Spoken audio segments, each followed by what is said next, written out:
Hello to all students. अभी हम animal physiology में सबसे पहले रेस्पिरेटरी सिस्टम के बारे में देखते हैं। एनिमल फिजियोलॉजी से शुरू कर रहे हैं हम। तो हम सबसे पहले देखते हैं श्वसन तंत्र या रेस्पिरेटरी सिस्टम। बीएससी के पॉइंट ऑफ व्यू से देखें तो ये 4th सेमेस्टर के अंदर आता है और फर्स्ट ग्रेड के लिए रीट के साइंस से जो तैयारी कर रहे हैं वो बच्चे और असिस्टेंट प्रोफेसर एग्ज़ाम के लिए सब में ह्यूमन फिजियोलॉजी ये इम्पॉर्टेंट टॉपिक है सभी को। जो बायो के स्टूडेंट हैं, जूलॉजी के स्टूडेंट हैं, उन्हें सब परिचित हैं इनसे। तो सबसे पहले देखते हैं ऑरिजिन। तो रेस्पिरेटरी सिस्टम का ऑरिजिन कहाँ से होता है? एंडोडर्म से होता है। जैसे हमने डेवलपमेंटल बायोलॉजी लास्ट वीडियो हमने देखा है तो उसमें मैंने मेंशन किया है कि रेस्पिरेटरी ट्रैक का ऑरिजिन कहाँ से हो रहा है।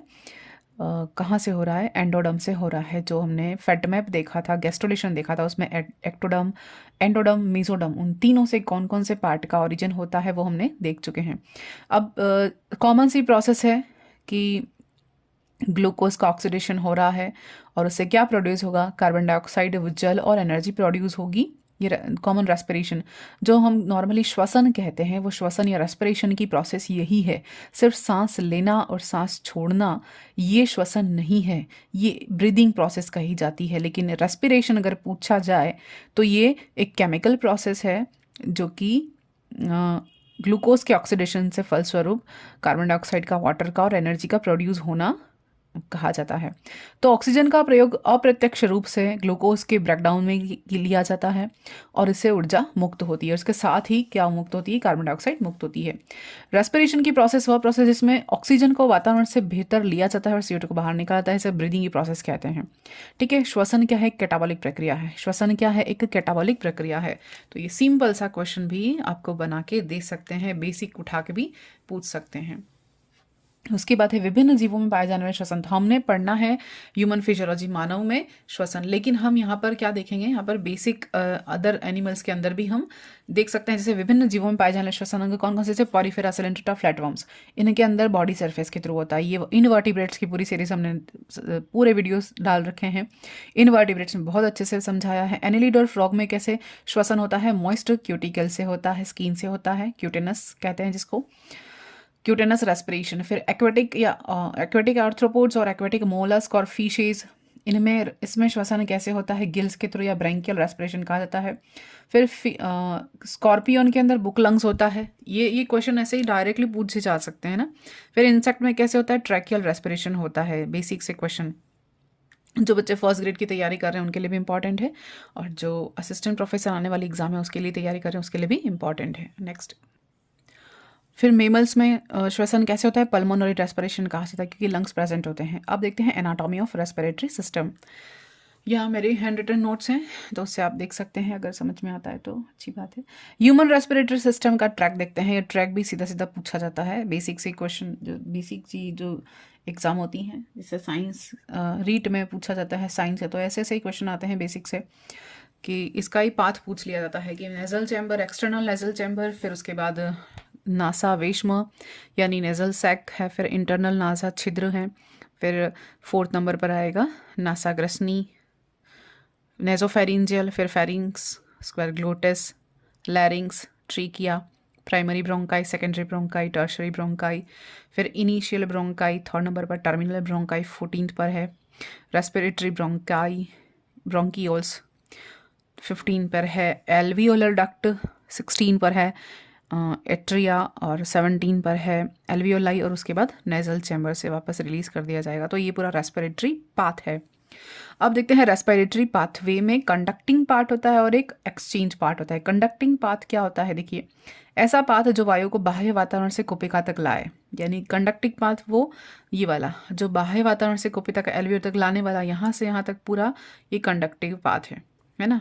अब एल्वियोल के अंदर से फिर टिश्यू के या ब्लड के अंदर जो ले जा रहा है ऑक्सीजन को, वो क्या कहा जाता है? एक्सचेंज पार्ट कहा जाता है। यानी एल्वियोलाई से उसकी नलिका मिलकर एक्सचेंज पार्ट बनाती है। यानी एल्वियोलाई के बाद वाला यहाँ के बाद सारा प्रोसेस जो कि उत्तक तक जाएगा, टिश्यू तक जाएगा, ब्लड तक जाएगा, ऑक्सीजन को देना पड़ेगा ना बॉडी को, तो वो वाला पाथ क्या कहा जाता है? यहाँ जो गैसियस एक्सचेंज होता है एल्वियोलाई और ब्लड के बीच में, जो गैसियस एक्सचेंज होता है वो पार्ट क्या कहा जाता है? एक्सचेंज पार्ट कहा जाता है। देखते हैं, सबसे पहले जो वायु है वो ऊपरी ओष्ठों के ऊपर स्थित बाह्य नासा छिद्र में नेजल चैम्बर से होती हुई नेजल पैसेज से होती हुई नेजल चैम्बर में खुलती है। तो ट्रैक क्या हो गया, नेजल चैम्बर में, इंटरनल नेजल चैम्बर में ओपन होती है, फिर फेरिंग्स में जाती है। तो pharynx is a common passage for air and blood. ठीक है, अब जैसे यहाँ पर ये एपिग्लोटस है, गलेट है, इसोफेगस है, ट्रेकिया है ना, तो एक में से तो फूड जाएगा और एक नली में से एयर जाएगी। अब फेरिंग्स के आधार पर ग्लोटिस प्रेजेंट होता है। ग्लोटिस लैरिंग्स से होता हुआ कहाँ जाता है, ट्रेकिया में ओपन होता है। ग्लोटिस पर एपिग्लोटिस पाता है जो उपास्थि बना होता है, तो ये तो पता ही है ना, कार्टिलेज होता है। फेरिंग्स के आधार पर क्या प्रेजेंट है, ग्लोटिस होता है, और ग्लोटिस लैरिंग से होता हुआ कहाँ जाता है, ट्रेकिया में ओपन होता है। भोजन को निगलते समय एपिग्लोटिस ग्लोटिस को ढक देता है। भोजन को निगलते समय एपिग्लोटिस किसको ढकेगा, ग्लोटिस को ढकेगा, ताकि भोजन के कण लैरिंग्स में न जा सके। लैरिंग्स क्या होता है, यह कार्टिलेज की बनी स्ट्रक्चर है और इसमें 3 प्रकार की कार्टिलेज पाई जाती हैं।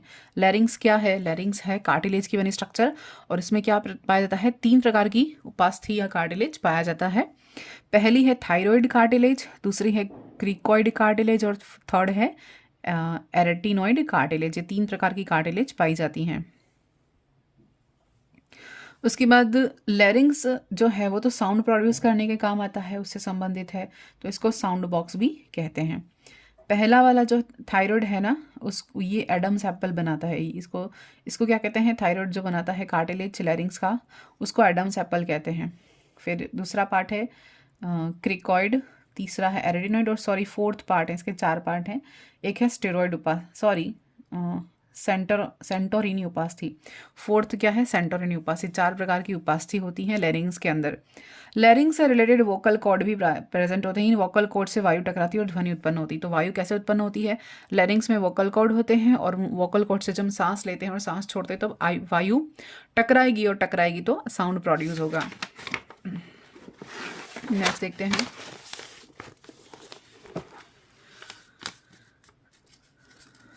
अब देखते हैं लैरिंग्स ओपन इनटू ट्रेकिया। लैरिंग्स कहाँ ओपन हो रही है, ट्रेकिया में ओपन हो रही है। ट्रेकिया कितनी 10 से 12 सेंटीमीटर लंबी नलिका है और यह मध्य थोरेसिक कैविटी में पाया। ट्रेकिया कहाँ पाया जाएगा, मध्य थोरेसिक कैविटी में प्रेजेंट होता है। ट्रेकिया का अग्रभाग है जो श्वास नाल है वो कहाँ तक होता है, 5th थोरेसिक सेगमेंट वर्टिब्रे में प्रेजेंट होता है और इसके स्तर पर दो भागों में विभाजित हो जाती है। यानी 5th तक ट्रेकिया कहाँ तो होती है, अग्रभाग जो होता है जिसे श्वासनाल भी कहते हैं ट्रेकिया, 5th थोरेसिक वर्टिब्री होती है, वहाँ तक ये प्रेजेंट होती है और उसके स्तर तक 5th थोरेसिक वर्टिब्री के स्तर पर 2 भागों में विभाजित हो जाती है। इन्हें लेफ्ट और राइट प्राइमरी ब्रोंकाई कहते हैं। तो ट्रेकिया किस में डिवाइड होती है, लेफ्ट और राइट प्राइमरी ब्रोंकाई में डिवाइड होती है। ये चिकनी पेशी नली होती है। क्या होती है ये जो होता है ब्रोंकाई वो चिकनी पेशी नली होती है, यानी स्मूथ मसल होती है।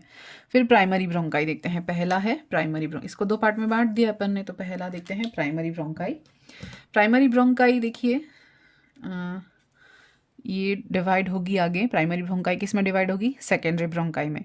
सेकेंडरी ब्रोंकाई फिर डिवाइड होगी किस में, टर्शरी ब्रोंकाई में। टर्शरी ब्रोंकाई फिर डिवाइड होगी प्राइमरी श्वसनिकाएं यानी ब्रोंकियोल्स में। फिर ये प्राइमरी किस में, टर्मिनल ब्रोंकियोल में डिवाइड होंगी। टर्मिनल ब्रोंकियोल से ये रेस्पिरेटरी ब्रोंकियोल्स में डिवाइड होंगी। यहाँ से लंग्स की शुरुआत हो जाती है, लंग्स में ये लंग्स में एंट्री हो जाती है यहाँ से। उसके बाद यहाँ से एक्सचेंज शुरू हो जाएगा रेस्पिरेटरी ब्रोंकियोल से वायु का और एल्वियोल के बीच जो एक्सचेंज है वो शुरू हो जाएगा। एल्वियोलाई डक्ट यहाँ पर बनती है। ये एल्वियोलाई डक्ट जो है ये नहीं है ना, ये गलत है। फिर एल्वियोल डक्ट से एट्रिया में जाती है और एट्रिया से एल्वियोलाई में वायु जाती है। तो ये पूरा ट्रैक है ब्रोंकियोल्स का। प्राइमरी से सेकेंडरी, सेकेंडरी से टर्शरी ब्रोंकाई, ब्रोंकियल से अब ब्रोंकियोल शुरू हो जाएंगी। ब्रोंकियोल शुरू हो गई प्राइमरी और टर्मिनल। टर्मिनल ब्रोंकाई कहाँ जाती हैं, टर्मिनल ब्रोंकाई के बाद लंग्स की शुरुआत जाती है रेस्पिरेटरी ब्रोंकियोल्स जो, जहाँ से लंग्स के अंदर ही एंटर कर जाती हैं। यहाँ पर रेस्पिरेटरी ब्रोंकियोल में लंग्स में यहाँ पर वायु का एक्सचेंज हो जाता है CO2 O2 का। फिर एल्वियोलाई डक्ट बनती है।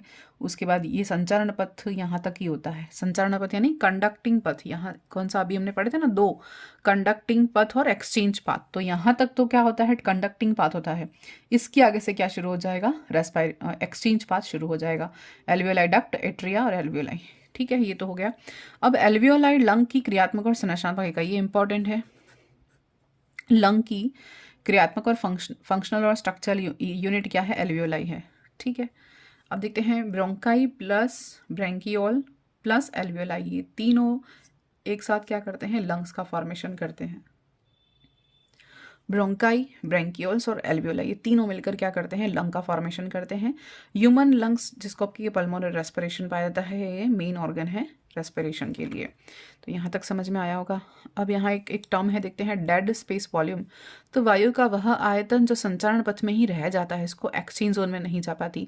मतलब अगर हम जैसे पढ़ते हैं ना vital volume, vital capacity lungs की, कि हमारी कैपेसिटी कितनी है, टाइडल वॉल्यूम है, फिर वाइटल वॉल्यूम है, ये सब पढ़ते हैं। तो उसमें हम जो सांस लेते हैं वो वायु जो संचरण पथ में कुछ वॉल्यूम है वायु का, ऑक्सीजन का, वो कहाँ पर रह जाता है? वो जो कंडक्टिंग पाथ या संचरण पथ है वहाँ तक ही सीमित रह जाता है, वो एक्सचेंज पाथ में, यानी यहाँ टर्मिनल ब्रैंक्यूल से लंग्स में नहीं जा पाता। तो वो वायु का स्पेस क्या कहा जाता है? डेड स्पेस वॉल्यूम कहा जाता है। और ये आवश्यक भी है, क्योंकि अगर लंग्स से वायु पूरी बाहर निकल जाए, या सॉरी यहाँ पर डेड स्पेस अलग है, लेकिन लंग्स में भी कुछ वायु रह जाती है, वो तो रेसिड्यूल वॉल्यूम कही जाती है, वो अलग चीज़ है, वो रेसिड्यूल वायु कही जाती है। तो यहाँ पर हो गया ये। अब देखते हैं trachea plus bronchi plus initial bronchiole, इनमें सी आकृति की उपास्थल वलय बनती है। कहाँ कहाँ? ट्रैकिया में, ब्रोंकाई और इनिशियल ब्रोंकियोल्स, इनमें क्या बनती है? सी आकृति की उपास्थल वलय बनती है, जिन्हें क्या कहते हैं? सी शेप कार्टिलेजिनस रिंग कहते हैं। सी शेप कार्टिलेजिनस रिंग या उपास्थल वलय, यह रिंग डॉर्सल सरफेस पर इनकम्प्लीट होती है। कहाँ पर? पृष्ठ सतह पर अपूर्ण होती है और अपूर्ण उपास्थि वलय बनाती है। फंक्शन क्या है इनका? ये रिंग ट्रैकिया और ब्रोंकाई और इनिशियल ब्रोंकाई तीनों को कोलैप्स होने से बचाती हैं। मतलब ये वलय जो है वो क्या करते हैं? ट्रैकिया को, ब्रोंकाई को और इनिशियल ब्रोंकियोल्स को नष्ट होने से, कोलैप्स होने से, पिचकने से बचाते हैं। अब आते हैं लंग्स के ऊपर। लंग्स को घेरे हुए दो प्लूरल मेम्ब्रेन्स पाई जाती हैं, ये मेसोडर्म से विकसित होता है। यही क्वेश्चन ये बहुत इंपॉर्टेंट है कि लंग्स की उत्पत्ति कहाँ से होती है? मेसोडर्म से होती है। फिर देखते हैं दो प्लूरा है ना, लंग्स के चारों ओर की कवरिंग को प्लूरा कहा है, प्लूरल मेम्ब्रेन कहा है। तो आउटर प्लूरल मेम्ब्रेन, पैराइटल झिल्ली कहते हैं इसको, ये वक्षीय गुहा से जुड़ी रहती है। जो आउटर प्लूरल मेम्ब्रेन होती है वक्षीय गुहा से जुड़ी रहती है, और दूसरा है इनर प्लूरल मेम्ब्रेन, ये लंग्स की सतह से जुड़ी होती है। इन दोनों प्लूरल मेम्ब्रेन के बीच में क्या होता है? प्लूरल स्पेस पाया जाता है, जगह पाई जाती है, जहाँ पर कुछ फ्लूइड भरा रहता है, हल्का सा प्लूरल फ्लूइड भरा रहता है, जो लंग्स को घर्षण से बचाता है। दोनों मेम्ब्रेन के बीच में एक फ्लूइड होता है। अब मानव में बाएं फेफड़े में दो पिंड होते हैं और दाएं में, ये भी क्वेश्चन बनता है, इंपॉर्टेंट है, कि ह्यूमन लंग में राइट पार्ट और लेफ्ट पार्ट, दो पार्ट होते हैं। तो लेफ्ट पार्ट में, ये लेफ्ट पार्ट है ना, इसमें दो पिंड पाए जाते हैं, और राइट पार्ट में तीन पाए जाते हैं। ठीक है, अब राइट लंग में right superior lobe, middle lobe और राइट इन्फीरियर लोब प्रेजेंट होता है। इन तीनों लोब के क्या नाम है? राइट में तीन होते हैं ना, तो तीन के नाम क्या क्या है? Right superior lobe, middle lobe और राइट इन्फीरियर लोब होते हैं। फिर लंग्स जो लेफ्ट होता है उसमें दो पार्ट होते हैं, कौन कौन से? लेफ्ट सुपीरियर लोब और लेफ्ट इन्फीरियर लोब प्रेजेंट होते हैं। तो इस तरह से जो राइट लोब होता है वो 3 पाली का होता है तो बड़ा होगा, और लेफ्ट लोब 2 पाली का होता है तो छोटा होगा। ठीक, नेक्स्ट देखते हैं।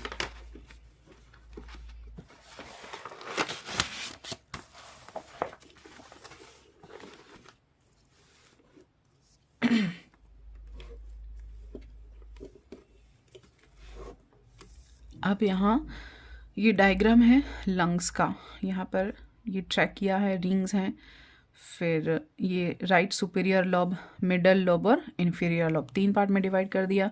फिर ये वाला पार्ट है, ये लेफ्ट वाला, इसके 2 ही भाग हैं, लेफ्ट सुपीरियर, ऊपर वाले को सुपीरियर कह दिया, नीचे वाले को इन्फीरियर कह दिया। और 2 प्लूरा है ना, 2 लेयर हैं, बाहर वाली आउटर और इनर वाली प्लूरा, दोनों के बीच में फ्लूइड है। अब ये ट्रैकिया है ना, ये ट्रैकिया, फिर ये ब्रोंकाई में डिवाइड होगी, ब्रोंकाई से फिर ब्रैंक्यूल्स में डिवाइड होगी, और ये डायफ्राम, ये बीच में हार्ट प्रेजेंट है, और यहाँ से एल्वियोलाई की शुरुआत हो जाएगी। तो ये डायग्राम बनाया मैंने। और अब देखते हैं यहाँ पर कुछ टर्म्स हैं, ये मैंने ऐसे ही बीच में डाल दी हैं। डिस्पनोइया, डिस्पनोइया ये क्या कहलाता है? प्लूरिसी, शोथ के कारण दर्द हो जाता है लंग्स में, तो यहाँ पर क्या होता है? प्लूरिसी हो जाता है। डिस्पनिया एक डिजीज़ है, लंग्स की डिजीज़ है, जो कि इन्फ्लामेशन के कारण होता है। लंग्स में इन्फ्लामेशन हो जाता है, जिसको प्लूरिसी कहते हैं, उसके कारण डिजीज़ हो जाती है। फिर यूपनिया क्या होता है? सामान्य संवातन को यूपनिया कहते हैं। सामान्य संवातन को क्या कहते हैं? यूपनिया कहते हैं। और एपनिया क्या होता है? एपनिया मोटे लोगों में नींद में सांस लेने में जो दिक्कत आती है, जिस कारण ब्लॉक हो जाता है, उसको एपनिया कहते हैं। अब देखते हैं थोरेसिक केज, ये जो वक्षीय पिंजरा है उसमें क्या क्या और प्रेजेंट होता है देखते हैं। तो पृष्ठ सतह, डॉर्सल सरफेस और ventral vertebral column. Dorsal surface पर तो क्या है? वर्टिब्रल कॉलम प्रेजेंट है। वेंट्रल सरफेस पर स्टर्नम प्रेजेंट है। लेटरल सरफेस पर रीब प्रेजेंट है। एंटीरियर पर नेक और पोस्टीरियर सरफेस पर डायफ्राम प्रेजेंट है। तो यहाँ पर रीब्स में कितनी 12 पेयर होती हैं, इनके बीच में 11 जोड़ी अंतरापरशु पेशियाँ पाई जाती हैं। तो ये डायग्राम है, ये रीब्स है, उसके बीच में अंतरापरशु पेशियाँ प्रेजेंट है। तो ये थोरेसिक केज है। थोरेसिक का डॉर्सल सरफेस पर क्या है? वर्टिब्रल कॉलम, सतह पर वेंट्रल अधर सतह पर स्टर्नम होती हैं, और लेटरल पर रीब्स पाई जाती हैं। तो पूरा थोरेसिक पिंजरे का यहाँ पर वर्णन किया गया है। अग्र एंटीरियर पार्ट पर नेक होती है और पोस्टीरियर सरफेस पर डायफ्राम प्रेजेंट है। ठीक है, अब यहाँ देखते हैं नोट इम्पॉर्टेंट क्या है। ये रीब्स है ना 1 to 12, ये पूरी रीब्स का डायग्राम यहाँ पर बना रखा है, और उसके बीच में इंट्राकोस्टल मसल प्रेजेंट होती है, अंतरापरशुक पेशियाँ जिन्हें कहते हैं। अब देखते हैं नोट, लंग्स थोरेसिक कैविटी में प्रेजेंट होते हैं। ठीक है, लंग्स का वॉल्यूम थोरेसिक कैविटी के आयतन पर निर्भर करता है, ये भी ठीक है। लंग्स का वॉल्यूम किस पर? थोरेसिक कैविटी कितनी बड़ी है, छोटी है, उतने ही लंग्स ग्रो करेंगे, है ना। अर्थात वक्षीय गुहा का आयतन बढ़ेगा तो फेफड़ों का आयतन भी बढ़ेगा, और वक्षीय गुहा का आयतन छोटा होगा या घटेगा तो फेफड़ों का आयतन भी घटेगा। यानी कि जब सांस लेते हैं तो वक्षीय गुहा का आयतन बढ़ता है तो लंग्स फूलते हैं, और जब सांस छोड़ते हैं तब वक्षीय गुहा का आयतन घटता है तो लंग्स पिचक जाते हैं। ठीक है, अब देखते हैं मैकेनिज्म ऑफ ब्रीदिंग। अब यहाँ पर हम देखते हैं ब्रीदिंग की प्रोसेस। ठीक है, तो यहाँ पर फर्स्ट देखते हैं इंस्पिरेशन। इंस्पिरेशन, दूसरी है एक्सपिरेशन, यानी सांस अंदर लेना और सांस छोड़ना। तो वायुमंडलीय वायु को वातावरण से भीतर लेना, वायुमंडलीय वातावरण को वायु से अंदर से लेना, ये सीधी सी बात है, सांस अंदर लेना। अब इसमें होगा क्या प्रोसेस? डायफ्राम और बही अंतरापरशुक पेशियों में खींचाव होता है, कॉन्ट्रैक्शन होता है। सांस लेंगे ना तो पिचक जाता है, अंदर की ओर लेंगे, क्या पिचक जाएगा? डायफ्राम पिचक जाएगा, लंग्स नहीं, डायफ्राम पिचक जाएगा, और एक्सटर्नल इंट्राकोस्टल मसल में कॉन्ट्रैक्शन होगा। उसके बाद वायु भीतर लेना और कुपिका में वायु को बाहर निकालना दाब विभव पर निर्भर करता है। यानी अगर वायु अंदर ले रहे हैं, एल्वियोलाई जो है वायु को बाहर निकालेगा, है ना, वो दाब विभव पर निर्भर करता है। यहाँ पे क्या होगा? कुपिकीय वायु को फेफड़ों से बाहर निकालना। एक्सपिरेशन में क्या होगा? एल्वियोलर जो वायु है उसको बाहर निकालने जो है वो बाह्य श्वसन हो जाएगा। इसमें क्या होगा? डायफ्राम और बही जो अंतरापरशुक पेशियां हैं उनमें प्रसार होगा। इसमें संकुचन हो रहा है तो यहाँ पर क्या होगा? प्रसार होगा। फिर जब वायु अंदर लेंगे तो कुपिका को बाहर लेना और बाहर निकालना दोनों किस पर डिपेंड करेगा? दाब विभव पर निर्भर करेगा, एयर प्रेशर पर डिपेंड करता है। अब है अंतःफुफ्फुसीय दाब कम होता है। ठीक है, इसका मतलब क्या है कि अंतःफुफ्फुसीय दाब कम होगा और बाह्य जो एक्सटर्नल जो है वो ज़्यादा होगा। यानी जब इंट्रा पल्मोनरी प्रेशर वायुमंडलीय दाब से कम होता है, यानी अंदर का जो वातावरण है वो बाहर के वायुमंडलीय दाब से कम होगा, तब क्या होगा? नेगेटिव प्रेशर बनता है, और नेगेटिव प्रेशर बनता है तो वायुमंडल से वायु फेफड़ों में प्रवेश कर जाती है। यानी अंदर का दाब कम है, बॉडी के अंदर का लंग्स के अंदर का दाब कम है और बाहर का दाब ज़्यादा है, तो नेगेटिव प्रेशर बनेगा जिससे कि सांस अंदर लेंगे हम। अब दूसरा क्या है? अंतःफुफ्फुसीय दाब। अंतःफुफ्फुसीय यानी कि अंदर के जो प्रेशर है लंग्स का वो ज़्यादा है और बाहर का कम है, तो क्या होगा, सांस बाहर जाएगी। जब इंट्रा पल्मोनरी प्रेशर वायुमंडलीय दाब से अधिक हो जाता है तो फेफड़ों में स्थित कुपिकीय वायुदाब वायुमंडल में चली जाती है, जिसको एक्सपिरेशन कहते हैं या बाह्य श्वसन हम कहते हैं। ये पूरी प्रोसेस यहाँ पर बता रखी है। अधिक वायु दाब बाहर है और अंदर कम है तो वायु अंदर जाएगी, और बाहर कम है और अंदर अधिक है तो वायु बाहर जाएगी। नेक्स्ट देखते हैं।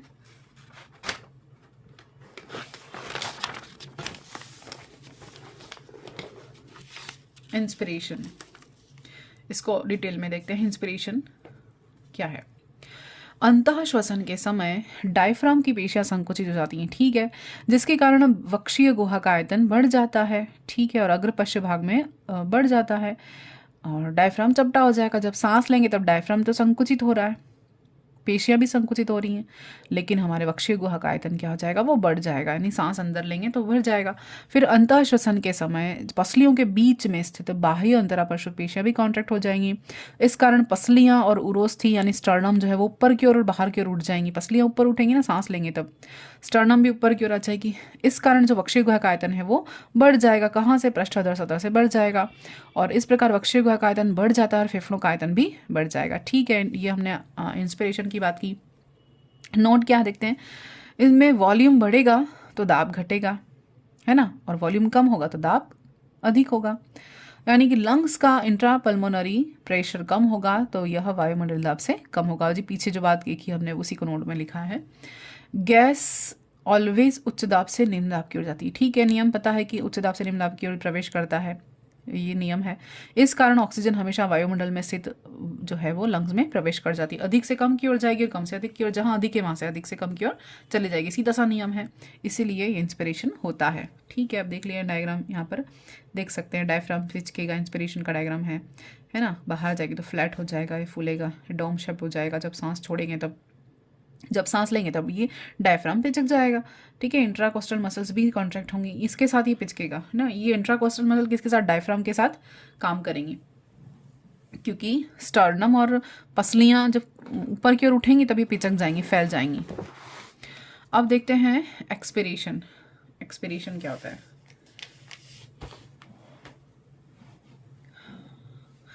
तो एक्सपिरेशन या बाहर की जहाँ सांस निकाल रहे हैं उस समय क्या होगा, डायफ्राम की पेशियां रिलैक्स हो जाएंगी, ठीक है, सांस निकाल रहे हैं तब, जिससे डायफ्राम फिर से अपनी पोजीशन में आ जाता है, ठीक है। इस प्रकार उच्च श्वसन यानी जब बाहर निकाल रहे हैं उस टाइम पर क्या होगी, बाह्य अंतरापश्रुक पेशियां यानी एक्सटर्नल इंट्राकोस्टल मसल रिलैक्स हो जाएंगी, जिससे स्टर्नम अपनी स्थिति में आ जाएगा, अपनी फिक्स पोजीशन पे आ जाएगा। उपरोक्त दोनों क्रिया यानी कि जो श्वसन, निह श्वसन और अंतः श्वसन, नी श्वसन, दोनों की दोनों, सांस लेना और सांस छोड़ना, उन दोनों क्रियाओं से क्या होगा, वक्षीय गुहा का आयतन घटता है। सॉरी, इससे इस वाली प्रोसेस की बात कर रहे हैं। इससे वक्षीय गुहा का आयतन घटता है। वक्षीय गुहा का आयतन कम होगा तो वक्षीय गुहा का आयतन कम होगा तो क्या होगा, दाब बढ़ेगा। दाब बढ़ेगा तो वक्षीय गुहा का आयतन बढ़ने से क्या होगा, फेफड़ों का जो इंट्रा पल्मोनरी प्रेशर है वो भी बढ़ जाएगा और वायु फेफड़ों से बाहर निकल जाएगी। नहीं, सीधी सी यहाँ पर अगर नियम लगाएं तो वायु अधिक दाब से निम्न दाब की ओर जाएगी। अगर अंदर का वातावरण में दाब ज़्यादा है तो वायु बाहर निकल जाएगी, क्योंकि बाहर का वायु दाब कम है, ठीक है। यह बाह्य श्वसन हो गया। अब इंस्पिरेशन में एक्टिव प्रोसेस होती है 2 सेकंड की, और एक्सपिरेशन में जो पैसिव प्रोसेस होती है वो कितनी, 3 सेकंड की। ये बहुत इंपॉर्टेंट है, क्वेश्चन बन सकता है कि जो इंस्पिरेशन अंतः श्वसन है वो एक्टिव प्रोसेस है और इसमें कितना टाइम लगता है, 2 सेकंड का, और एक्सपिरेशन में कितना टाइम लगता है, पैसिव प्रोसेस है जिसमें 3 सेकंड का समय लगता है।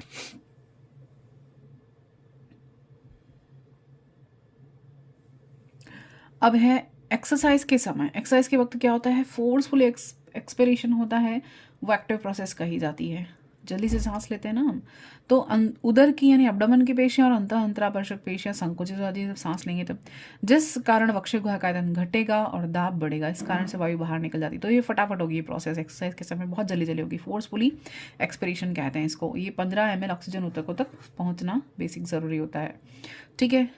और रेट ऑफ रेस्पिरेशन कितनी होती है, 12 से 16 मिनट प्रति मिनट, सॉरी 12 से 16 बार प्रति मिनट। रेस्पिरेशन की दर क्या होती है नॉर्मली, 12 से 16। तो इसको किससे मापते हैं, स्पायरोमीटर में मेज़र करते हैं।